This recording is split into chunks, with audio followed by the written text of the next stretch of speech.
Blessing to have everyone here with us today on this wonderful, beautiful winter morning. Baruch Hashem. I told someone earlier that we just our feast schedule is Tisha B'Av and then Hanukkah, and then Tisha B'Av again, then Hanukkah again. So that's the weather. But thank God we're not having a winter storm, right? And probably about mid-July we'll be saying, where is those cool days again? Baruch Hashem. So we're happy, right? We're going to be happy. Everything is from Hashem, so we thank God for it, and it's a big joy. Baruch Hashem. Wow, y'all are beautiful people. You know that? You really are. All of you are beautiful people. Yes. Want to open up with the baraka for the Torah reading. Or excuse me, the Torah study anyway, and we're going to get right to blessing Hashem and diving into His Word. So much goodness that goes on with the Torah portions; it's amazing. Blessed are you, Adonai, God, King of the universe, who has sanctified us with His commandments and has commanded us to engross ourselves in the words of Torah. Please, Adonai, God, sweeten the words of your Torah in our mouth and the mouth of your people, the house of Israel. May we and our offspring and the offspring of your people, the house of Israel, all of us know your name and study your Torah for its own sake. Blessed are you, Adonai, who teaches Torah to his people, Israel. Amen, amen. Parashat Shemini. This is a wonderful parasha, as all the parashot are. But the story of this parasha, the strange fire story, is something that is near and dear to me. Always has been. It is, as we've been speaking lately about why we do what we do, it is very much the why of who we are as a community and a congregation. It's the why of Lapid. I promised that I wasn't going to preach this message again because I have like every year at Shemini. So, but the why is basically this: when the pattern's right, the glory falls. That was a message that I listened to or watched way back when there were still VHS cassette tapes. That's really the message that kick-started my whole life, my whole spiritual life. There was a rabbi who was teaching, and he was saying his message was when the pattern is right, the glory falls. The pattern being Hashem's pattern, not our pattern, right?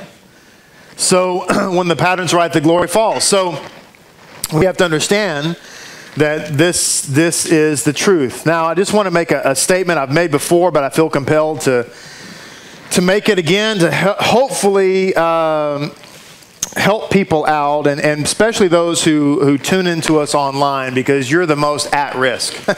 You're at risk, right? Because you're not here in person, at least not always. You're online, and so being online, there's wonderful things about the internet, right? Thank Hashem for the internet. Because while you're standing in Lowe's looking at a gas grill, you can Google to see if it's on sale anywhere else. That's a beautiful feature, right? It's a beautiful feature. Other beautiful things about the internet, there's wonderful things, there's wonderful tools on the internet. But the bad thing about the internet is that it's like the Garden of Eden. There is a tree of life, and then there's a tree of knowledge of good and evil. So I just want to encourage you that if you spend your life online, I try not to, but if you spend your life online, if you have an online life, just be very cautious about the websites that you visit. And if you're going to glean information about Yeshua-centered Judaism or Judaism in general, particularly Yeshua-centered Judaism, you're gonna have two options, right?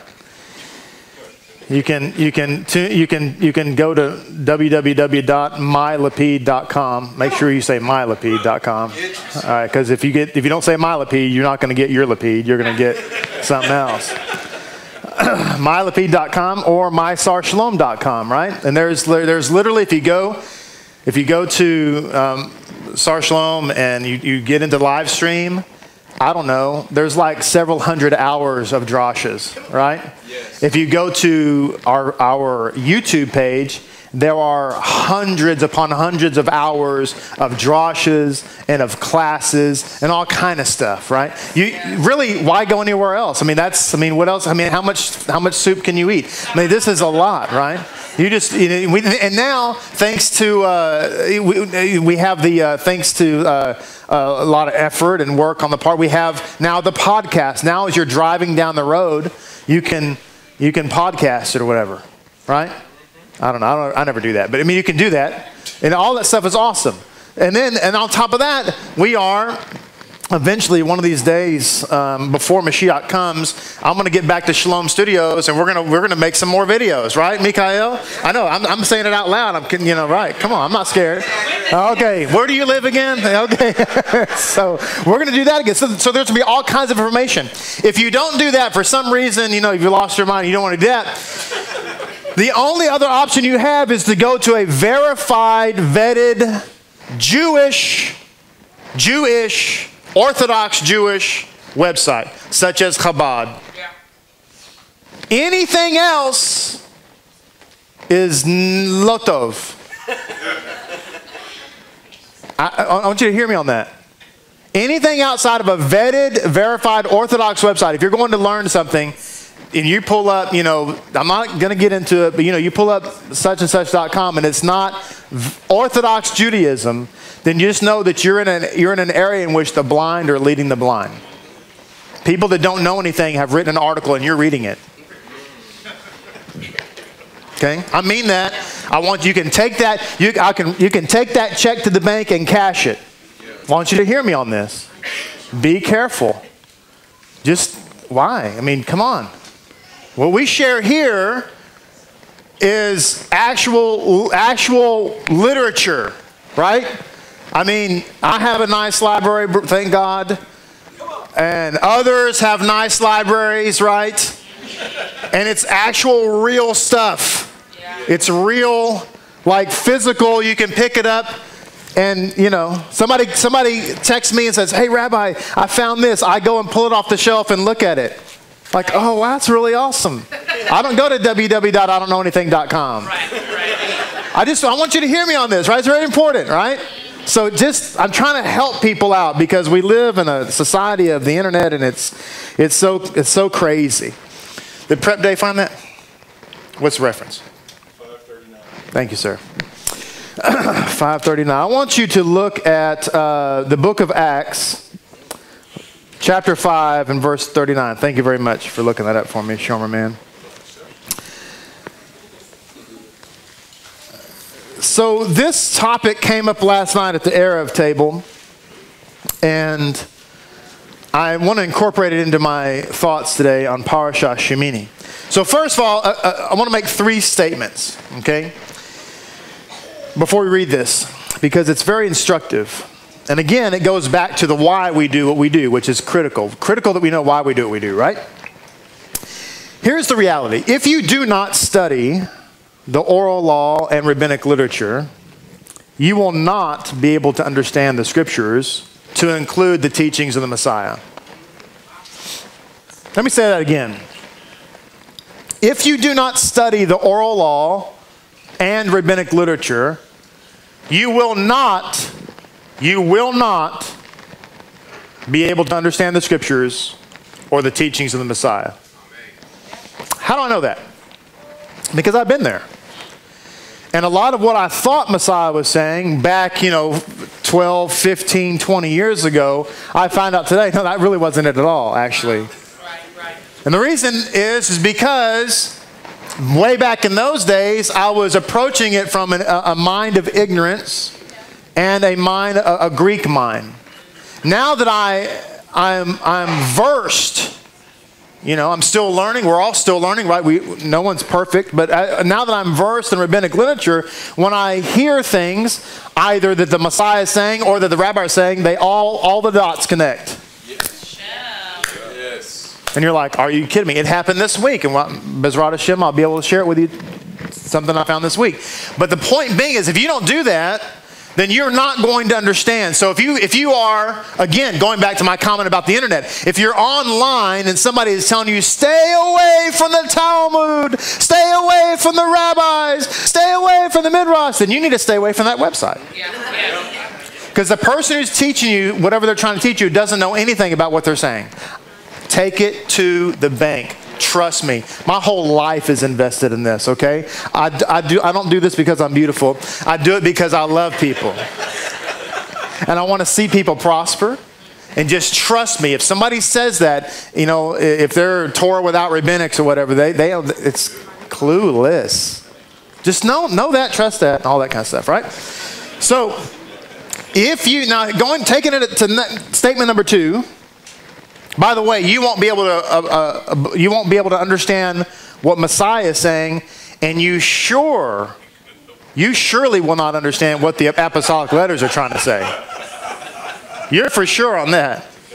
Whatever the apostolic letters are saying, you surely. And by the way, the apostles were also rabbinic Jews, and they referred to the Talmud and rabbinic literature. How do we know that? Because when the Apostle Paul was writing his letter to Timothy, it's his personal correspondence to Timothy, he told Timothy the names of the 2 magicians that cast down their staves that turned into serpents, that Moses' serpent ate their 2 serpents. Actually, it says Moses' staff ate their 2 staves. But that's a whole other topic. But the point is, fact is that the Apostle Paul quotes and says these 2 names, Janus and what was the other one? Jonas, whatever. Jonas. That is not in the Bible. Right. The only way to find those 2 names is to get you ready for this? The Talmud. If you don't read the Talmud, then you won't know that. Which means Paul read the Talmud. So to speak. Talmud technically wasn't written yet, but the point back, all the thoughts were there. That's the thing we don't understand. Everything's oral back in those days. They just weren't written down. Greek mind says if it's not written down, it's not true. It's like, really? I use this illustration all the time. My grandfather, my mother's father, fought in the Battle of the Bulge. He was in a Sherman tank. He used to tell us little stories as we were little kids about those battles. Nothing he said is written down in any history book, but it's all true. It's just not written down. You know, maybe I could remember some of the things he said, and I could share them with a historian, and the historian might write them down as an appendage to something he's written about the battle. And then now that it's written down, the Greek mind says, no, now it's true. Right? So the second statement is this. If you do not live a rabbinic life, you cannot really live a Torah life.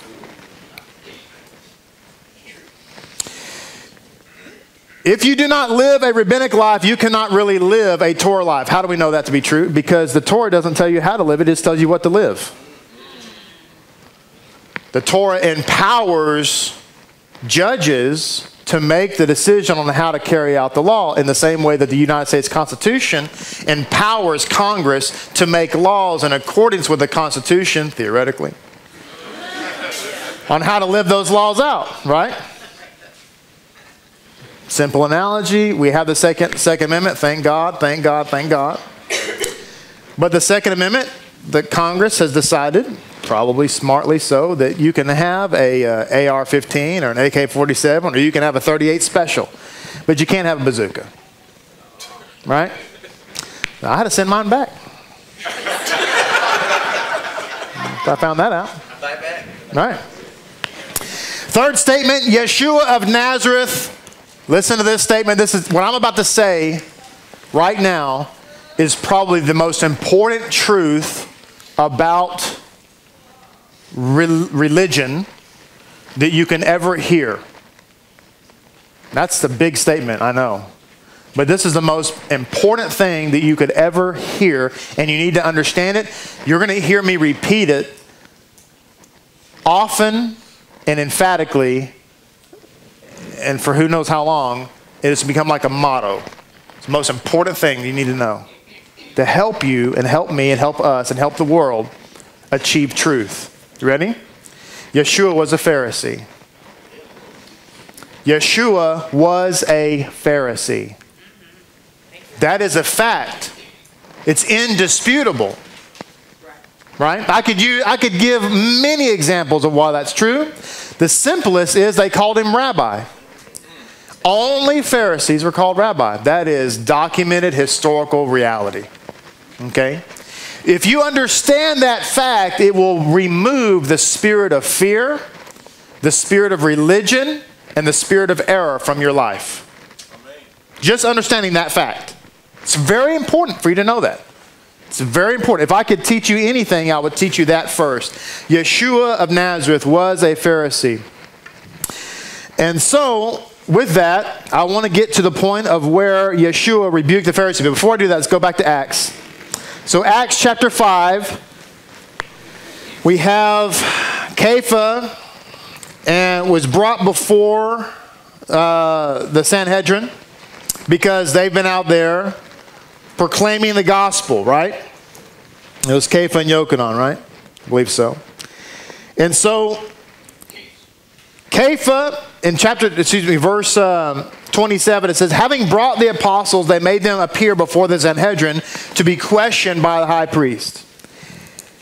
And it says, we gave you strict orders not to teach in this name.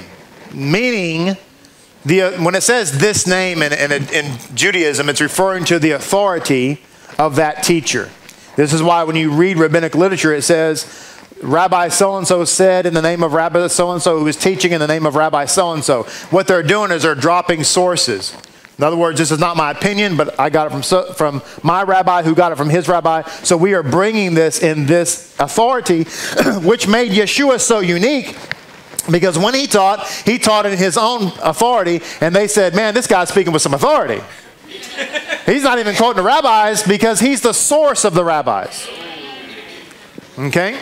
So anyway, we told you not to do this. And he said, yet you have filled Jerusalem with your teaching and are determined to make us guilty of this man's blood. Now listen, that sentence right there is very important. You have filled Jerusalem with this teaching.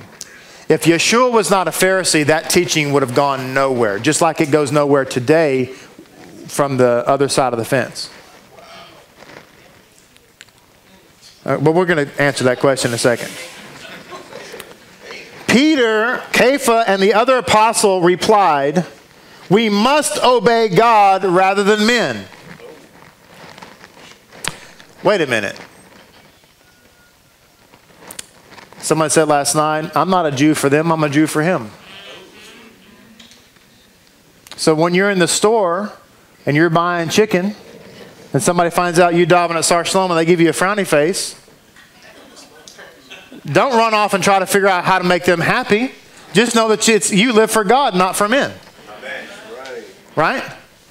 If somebody says, well, are you a Jew by birth? First of all, don't answer that question. If I was your attorney, I'd say don't answer that question.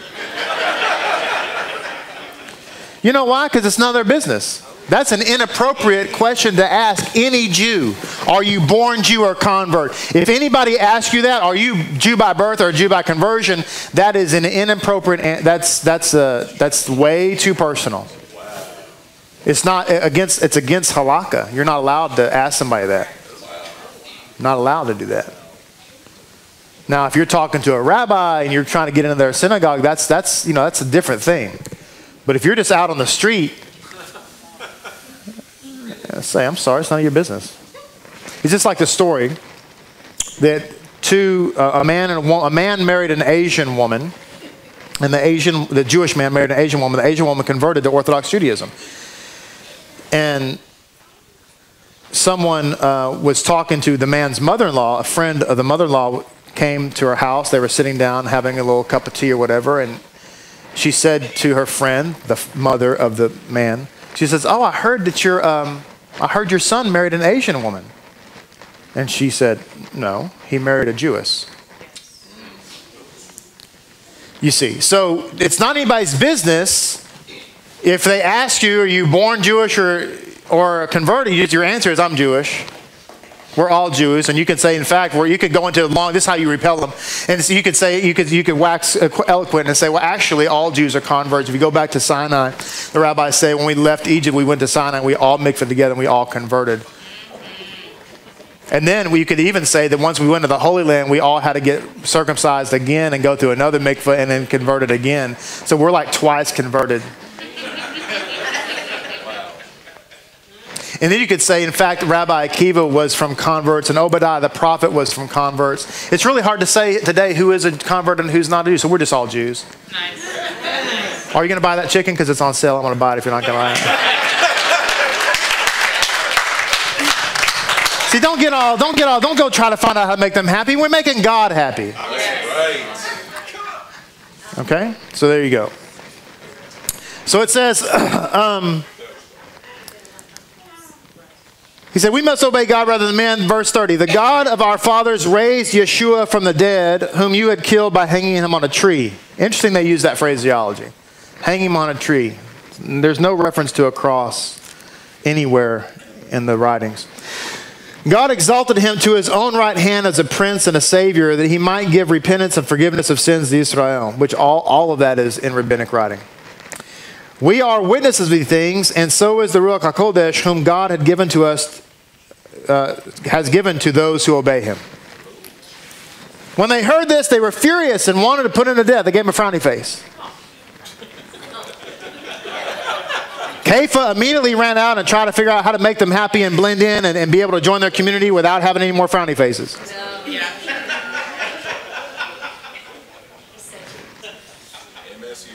No, that's not. See, that's what you'd find on IDon'tKnowNothing.com. But this is what it says here.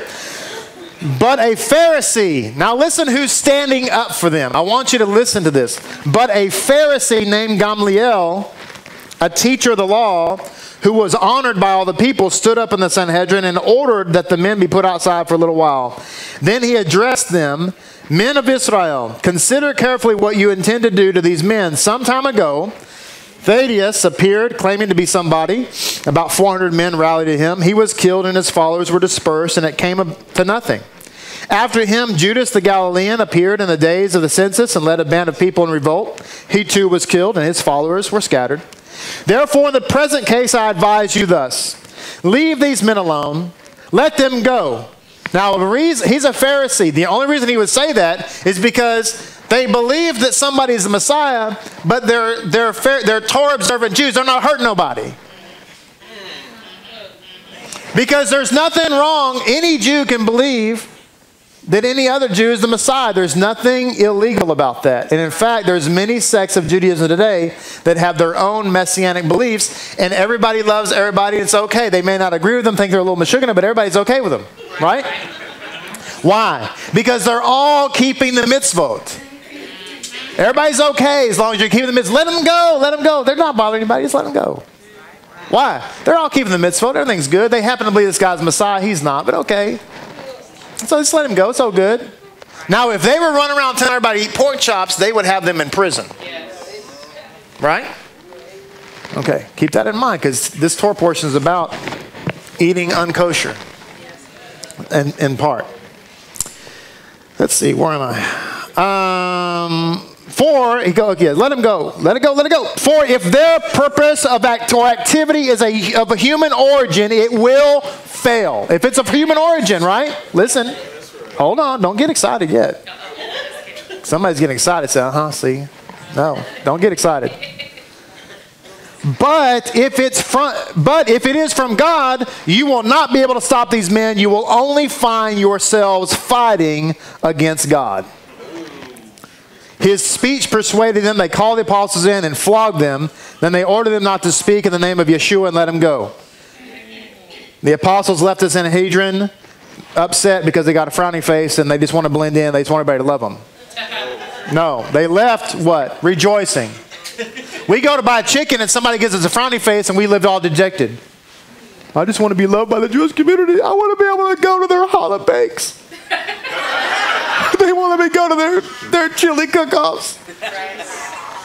The apostles are getting flogged and leaving happy, and we walk out with our sack of chicken depressed. And Wow. right? Okay. Come on, people. We need to grow up. Pretty soon they'll want to come to our challah bakes. They'll want to come to our chili cook-offs. We'll let them come too.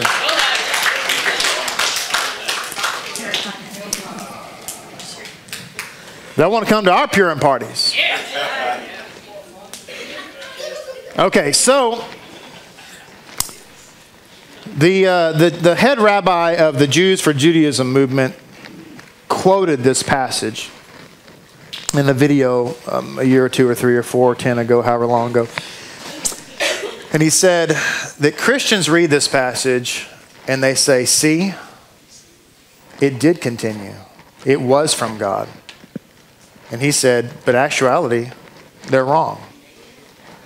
Because he said, quote, Peter and those other guys that were in front of the Sanhedrin were all kosher Jews. He said they were Shomer Jews.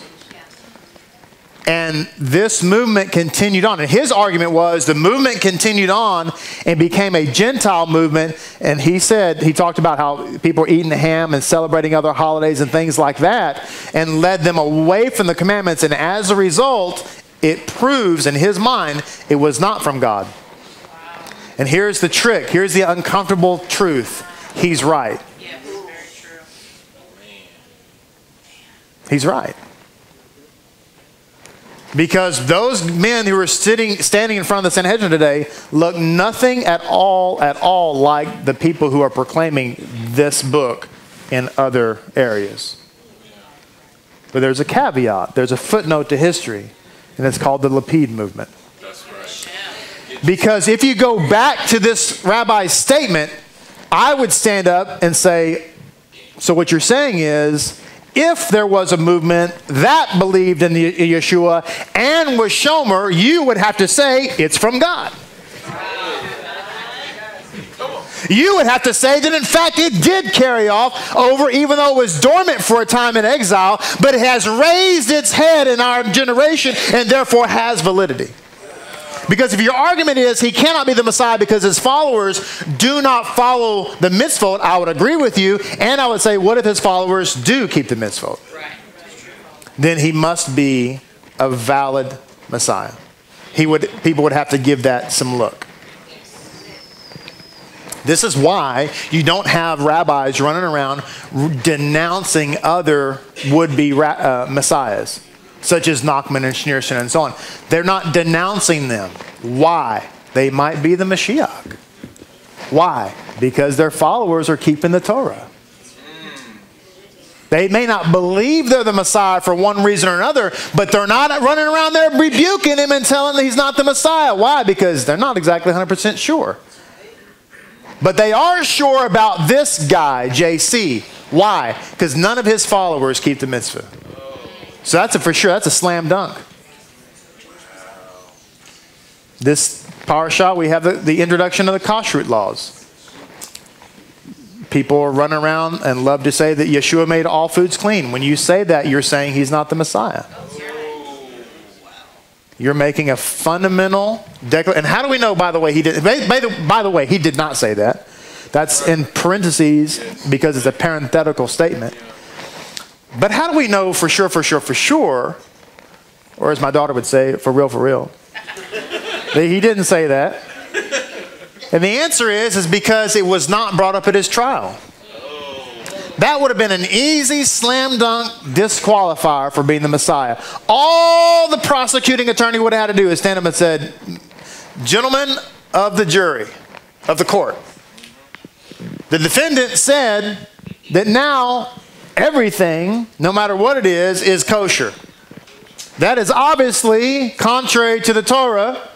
We all know, do we not, that the Messiah is going to lead us into Torah observance. This man has now nullified the Torah, which makes him an apostate Jew. Gentlemen of the court, I submit to you, he's not the Messiah. And they would have said, case closed, it's a done deal.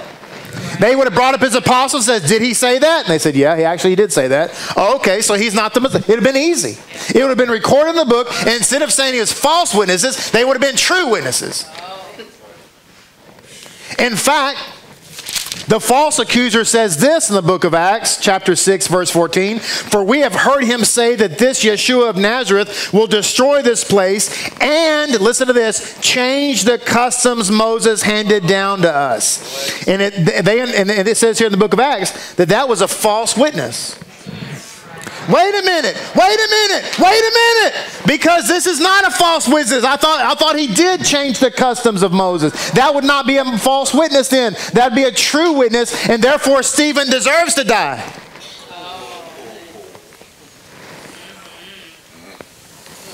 But if it's a false witness, then we've got to go look back at the evidence and say, ladies and gentlemen of the jury, if he did not come to change the customs and they lied about Stephen, then what does that mean? It means that today the customs of Moses are still intact. Notice it says customs of Moses. That means everything associated with what? Rabbinic Judaism.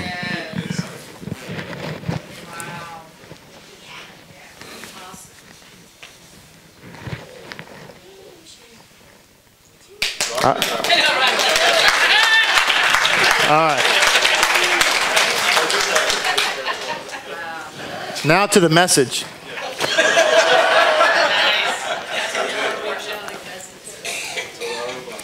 Revelation 3:15 through 20. Yeshua rebukes the Pharisees. Remember, Yeshua is a Pharisee, but he rebuked the Pharisees. If you have somebody in your life that really loves you and that you're really close to, there will come a point at which they will rebuke you. If they really love you and they're really close to you, and it's not comfortable. Nobody likes to rebuke and nobody likes to receive a rebuke. Right? It's never comfortable. But if they love you, they'll say something. If you're really doing something, and it could be something simple. It could be something simple. Like just reminding you, like my wife does. It's a simple rebuke, but it's a rebuke. And when you understand the definition of rebuke here in a second, you'll get it. I'm about to say the Birkat Hamazon at the house, and Rebbetzin will say, the Mayim Achronim. And I'm like, oh yeah, the final waters. That's a rebuke. Right? Why is she rebuking me? She's remind me, hey, the water's there, and so you need to use it. It's a rebuke, right? But it's a loving. She's saying that because she loves me. Right? Right? Revelation 3:15 through 20. We're about to read something. How many of you remember the passage from Revelation where it says, behold, I stand at the door and knock? Right? We often interpret that to be like, oh, look, he's knocking, like, hello, my beloved. Let me in, let me in. I will come and dine with you. I love you. You're so precious to me. That's not what it means. Let's look at the passage. I know your deeds, that you are neither cold.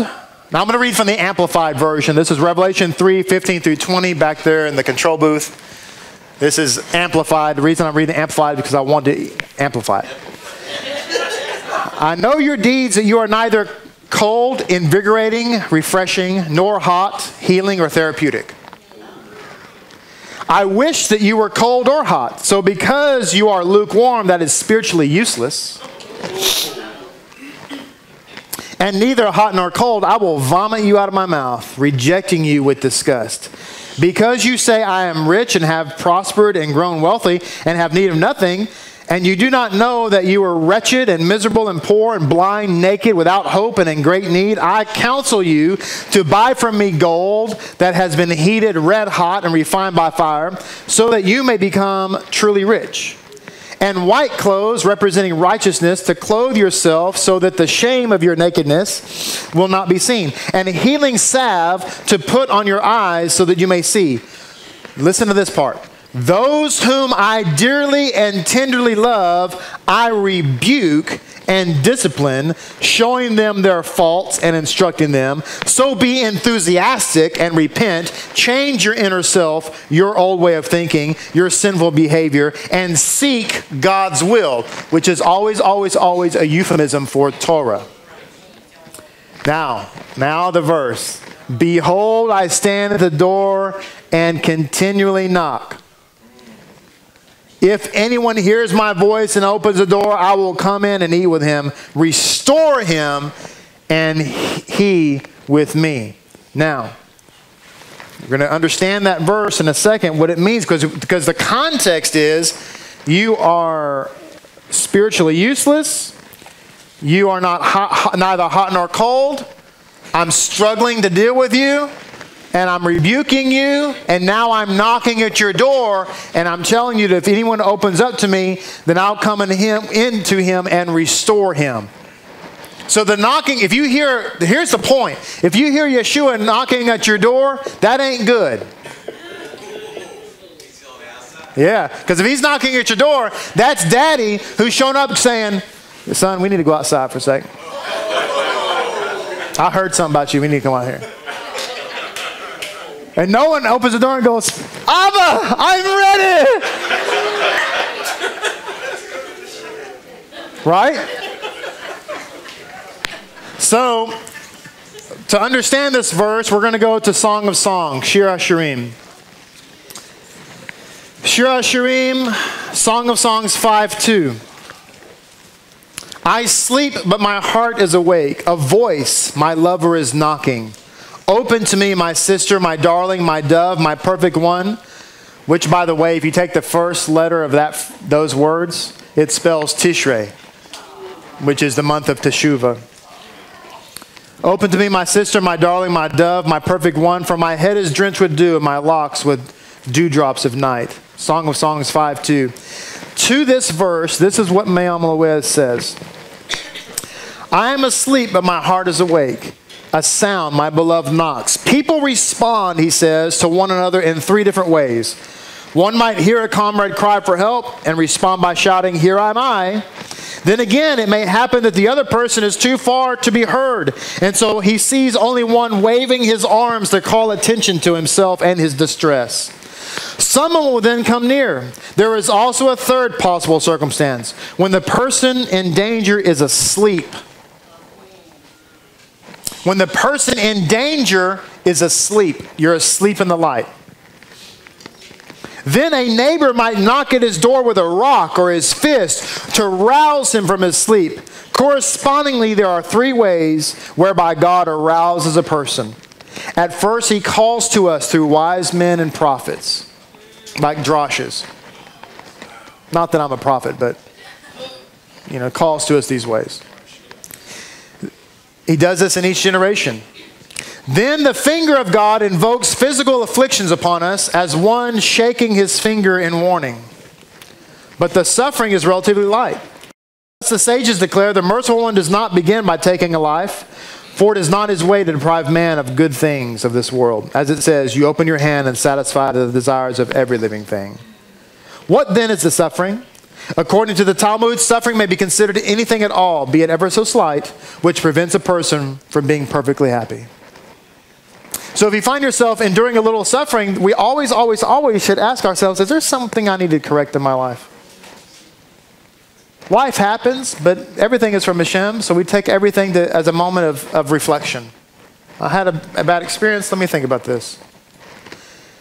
Above these two stages, he writes, are referred in the book of Proverbs, where Solomon says, because I have called out to you, you refused. I stretched out my hand, and no man attended. Proverbs 1:24. If that does not have the desired effect, God resorts to harsh decrees, as our sages have declared. He establishes a king over them who is terrible, like Haman. And the present verse, this stage corresponds to the image of God knocking on the door, when a man has no choice but to repent. So it's saying here, in the book of Revelation, is talking about this rabbinical view that when God really needs to wake us up and make us hot or cold, in other words, hot and cold is not you're either good or bad. It means, like we read here in the Amplified, you either have a passion for healing or you have a passion for refreshing. In other words, when he's really wanting to wake us up, he comes and knocks in our door. And the reason that Yeshua is knocking is because we wouldn't listen to the word and we wouldn't listen to the signal, but we have now to be physically manhandled by him. That's the rebuke. The word in Hebrew for rebuke is hokiach. It means to admonish, to reprove, okay? It also means, at its root, to make manifest, to cause the sunshine to come in, to be clear. So in other words, when we are rebuked, we in our English mind receive that as a negative, but when someone is properly rebuking us, and let's keep it with, in this case, God, when he's properly rebuking us for the right motive, we should have clarity and light. It should bring sunshine on a otherwise dark situation in our life. So it says, from here we learn that he who sees his neighbor doing something unbecoming, he is duty-bound to admonish him. If he did admonish him and he did not heed it, he must do it again. The hithbah of this Hebrew word means to argue, to be justified. And so it says in the Hebrew dictionary, the Lord came to argue with Israel, from Leviticus Rabbah 27. Can anyone argue successfully with their Creator? So in other words, it's saying in Leviticus Rabbah that it's Hashem who comes to rebuke. But what's the purpose of the rebuke? The purpose of the rebuke is to inspire correction. If you're not doing something he wants you to do, then he wants you to do whatever he wants you to do, so he rebukes you for it. Which is why Yeshua rebukes the Pharisees. Now, in the book of Mark, chapter 7. In the book of Mark, chapter 7, we have this story. We're going to read it here in just a second. But before we read the story, I want to read to you from the Talmud. Because if you don't understand the Talmudic writings, you can't understand the story. It's no sense reading it. If you read the story without understanding the Talmud, then you'll declare that everything like pork and rabbit and snake and everything else is kosher. If you don't read the story, then that's the conclusion you come to, because you don't know what you don't know. Right? So in the story we're about to read, the Pharisees are sent to Messiah. Get this, this is very important. This first part is critical. A group of Pharisees are sent to the Messiah to find out if he's the Messiah. Now, I want you to understand that Pharisees would never in a million years ever consider someone who's not a Pharisee the Messiah. Not in a million years. Someone said, you hear, back in the day, it's been a long time, but back in the day when I used to watch these programs that are eschatological programs, and these people are up there waxing eloquently about, the Messiah, he could show up and he could be a Muslim. Or he could be from the Vatican.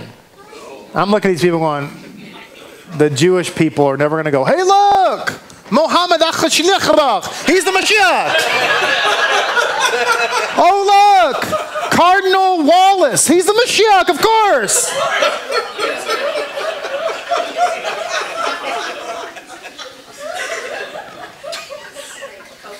Only Mashiach will come from Torah observant rabbinical Jews.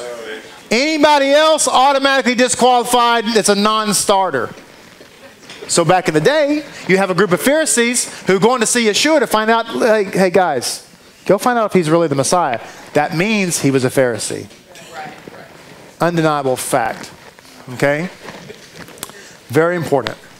But when they go there, they notice that some, say some. Some is a word in English that means not all. Says some of his disciples. Say disciples. Now, Yeshua is the rabbi, not the disciple, right? So we assume that he washed his hands. But some of his disciples didn't. Not all of his disciples were necessarily religious. Okay? We can account for that. But anyway, it says that they say some of your disciples did not wash their hands. Before doing what? Eating bread. Key word is, say bread. Bread. Okay.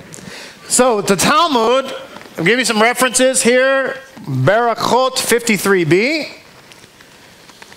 It says here, the rabbis taught in the Bereisha, the oil which you cleanse your hands at the end of a meal holds back the blessing. These are the words of Zivlal. Zivlal said, it does not hold back the blessing. Rab Akka says good oil holds back the blessing. Rab Zumai says no, it doesn't. Just as one with the offensive odor should not be in temple service, so one should wash their hands. So too, hands with offensive odor are ineligible for reciting the Birkat HaMazon, which is why we use the final waters to make our hands worthy of lifting them up in praise. Rav Nachman bar Yitzchak said, I do not know Zilal, nor Zivai, nor Zimumai, but I do know the Bereisha. For Rav Yehuda said in the name of Rav, and others say that it was taught in the Bereisha, and he quotes Leviticus 11:45. The verse says, and you shall sanctify yourselves. This is a reference to the first waters with which we wash our hands prior to eating bread. Then the verse continues, and you shall become holy. This is a reference to the Mayim Achronim, which is the waters with which we wash our hands after eating bread before we say the Birkat HaMazon. Okay? Quoting from this week's Parashat as the source. All right? Now, we have Eruvin 21b. Eruvin 21b, it says, Rabbi Yehoshua recounted to him the entire incident that had occurred with the prison guard. This is a story about, okay, let me back up. The rabbis taught in the Bereisha, an incident took place with Rabbi Akiva, who came from a family of converts. When he was incarcerated in prison, and Rabbi Yehoshua Hagarsi would attend to his needs, and every day they would bring him, that is, they would bring Rabbi Akiva a measure of amount of water. One day, the prison guard encountered Rabbi Yehoshua. The guard said, you have too much water today. Perhaps you need it to dig out of the prison. He spilled out half the water, gave it to him, Rabbi Yehoshua the remaining half. When Rabbi Yehoshua came to Rabbi Akiva said to him, Yehoshua, do you not know that I am old and my life depends on your life? Rabbi Yehoshua recounted to him the entire incident that had occurred with the prison guard. And Rabbi Akiva said to him, give me the water that you brought so that I might wash my hands before eating bread. Rabbi Yehoshua said to him, there's not even enough water here to drink. Is there enough water to spare to wash your hands? And Rabbi Akiva said to him, what can I do? They, the rabbinical laws, carry the death penalty. It is better that I should die a cause of death myself, which they don't carry the death penalty, but that's another topic. But rather than transgress the will of my colleagues, he who ordained the obligation to wash one's hand for eating bread. Eruvin 21b goes on to say that this whole thing about washing hands came from King Solomon, who instituted the law that one must wash their hands before they eat of the holy offerings. The rabbis, it goes on to explain in the footnotes, the rabbis expanded it to eating bread in order to train the Kohanim that they should wash before eating holy things. But it was a tradition based on a fence law. But King Solomon said you should wash before you eat the holy offering. Not any old bread. Okay? But it became a custom, and the custom had a purpose. Okay? Finally, one more reference. Hulin 106a. Hulin 106a. Let's see here. Rav Ida bar Avin said in the name of Rav Yitzchak bar Ashnayan, washing hands for bread. Say bread. Washing hands for bread of chulin, chulin is bread, is necessary in order to establish a routine for teruma. Teruma is the offering that's offered up on the altar that you're supposed to eat of, and also because it's a mitzvah. So the note 32 here on the footnote says, the rabbis decreed a general status of shenei lutmai on setam yadayim, ordinary unwashed hands. That is, the rabbis decreed that all unwashed hands, even where the hands were known not to have touched anything tamei, were deemed as sheni letumei. In other words, unclean, which can transmit tumei to and render prohibited any teruma or the kodashim that they touch. The reason for this enactment is that it is quite likely that without knowing, the person touched parts of his body that were perspired or otherwise unclean. If he were then to touch teruma or kodesh, the holy food would become repugnant or even inedible. To avoid such irreverent treatment of the holy food, the rabbis declared that unwashed hands always have the status of Shemini, thereby forcing everyone who plans to handle teruma or kodesh to rinse the hands beforehand. The rabbis allow for this tumah to be removed through the purifying of the hands alone, either by washing them from a vessel, netilat yadayim, or through the immersion of the hands into a mikveh, without the need, listen, without the need for the person to immerse his entire body. Without the need for the person to immerse his entire body. So when you're about to hear Yeshua's rebuke, understand he's rebuking on a metaphorical understanding. Because he washed his hands. But he's going to the sod level of the metaphor, which is you wash your hands, but you haven't immersed your body. See, if you don't read the Talmud, then this story I'm about to read for the Mashiach is not going to make any sense. I've got to hurry because I've got to share. I've got to share this. Mark chapter 7, excuse me. Verse 1, okay? Here we go. Now the Pharisees, the Brushim, and men from the scholars who had come from Yeshalayim assembled to him when they saw some of his disciples eating bread with hands that were impure, that is to say, without ritual washing. They rebuked them. Rebuked them.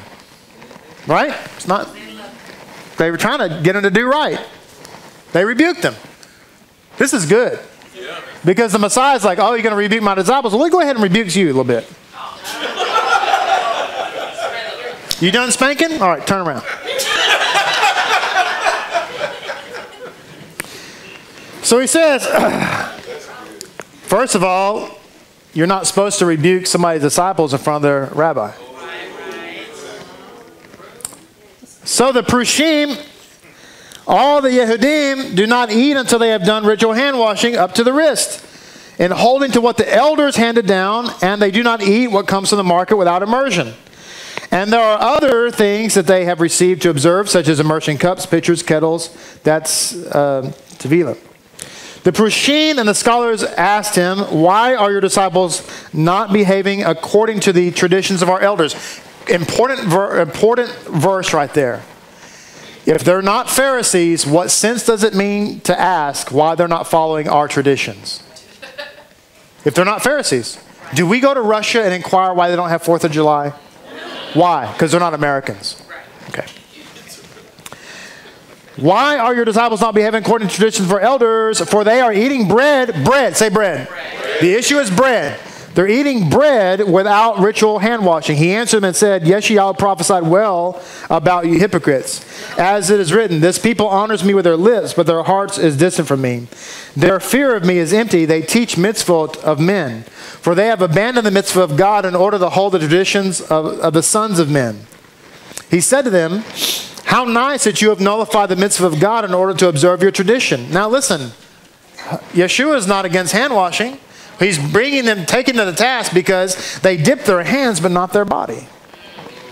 He said, how nice you nullify the mitzvah of God in order to observe your tradition. For Moshe said, honor your father and mother, and he who curses mother or father shall surely die. But you say, if a man says to his father or mother, Korban, which is interpreted the gift of God, it's anything that you should receive as my beneficiary, you do not allow him to do anything further for his father and mother. So you violate the word of God through the tradition that you received, as do many other things like this. I should put a footnote in here and say there were at least 7 different types of Pharisees, different sects of Pharisees. Just like in Judaism today, not all Orthodox sects have the same level of custom or whatever.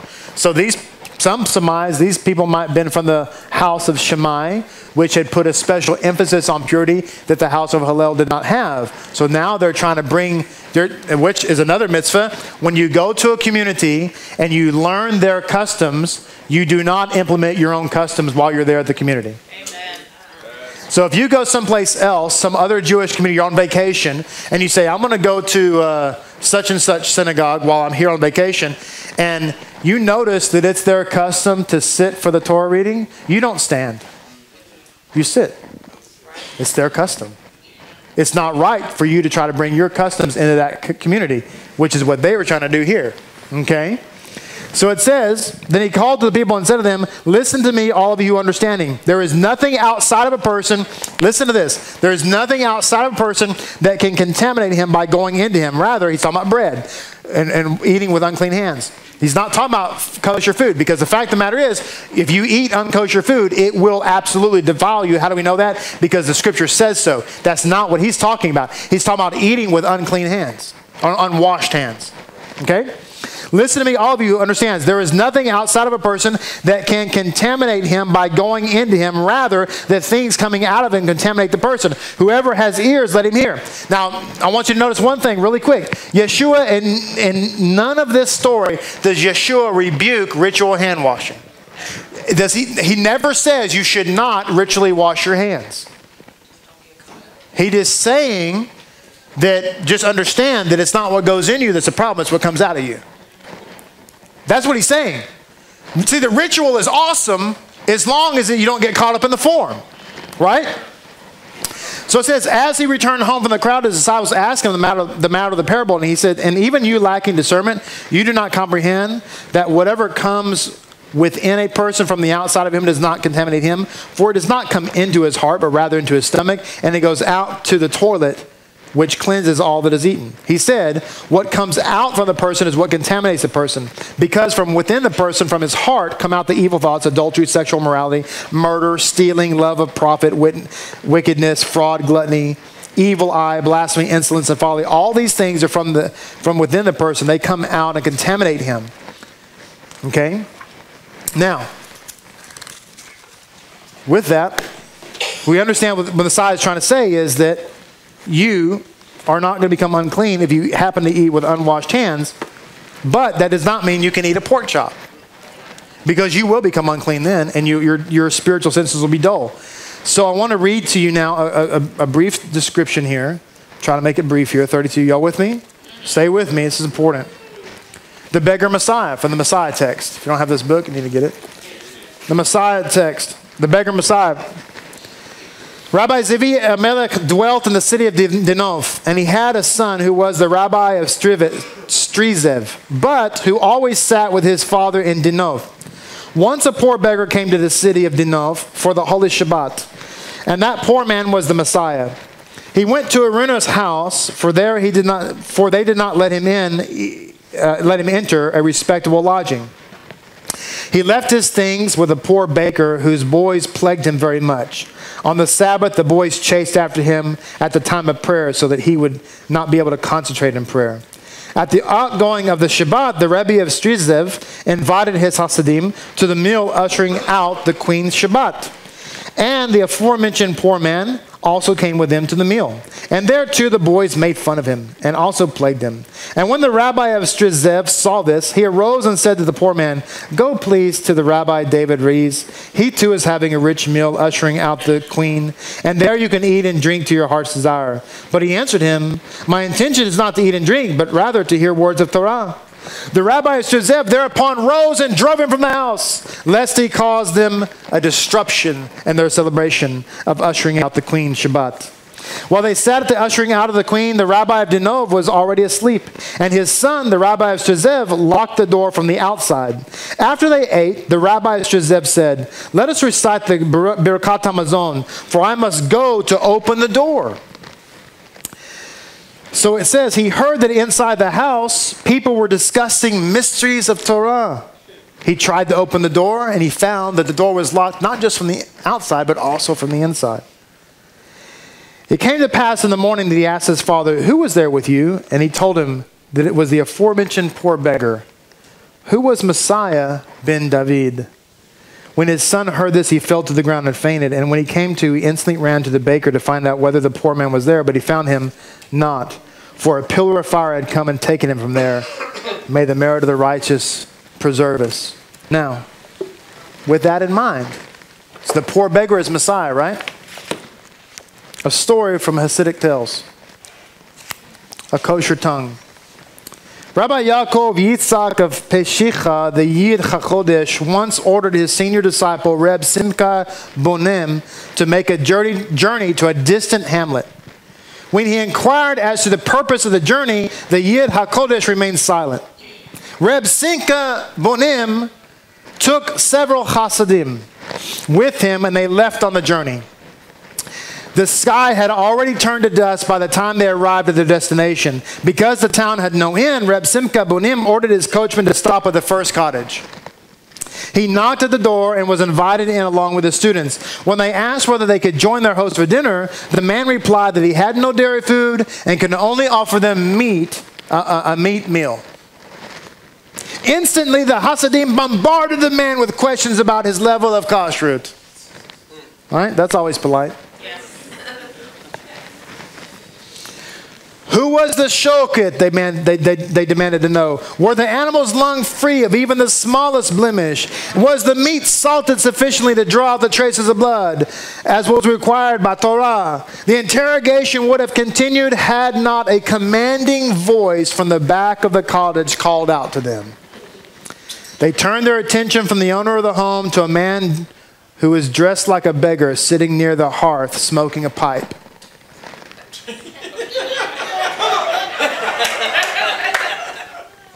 Listen to this. My dear Hasidim, the beggar said, with regard to what goes in your mouths, you are scrupulous. Yet regarding what comes out of your mouth, you make no inquiry at all.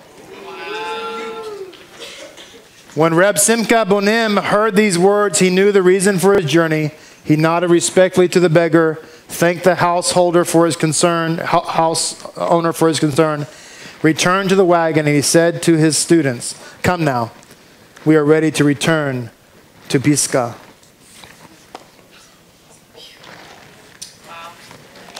What do we know? What do we know?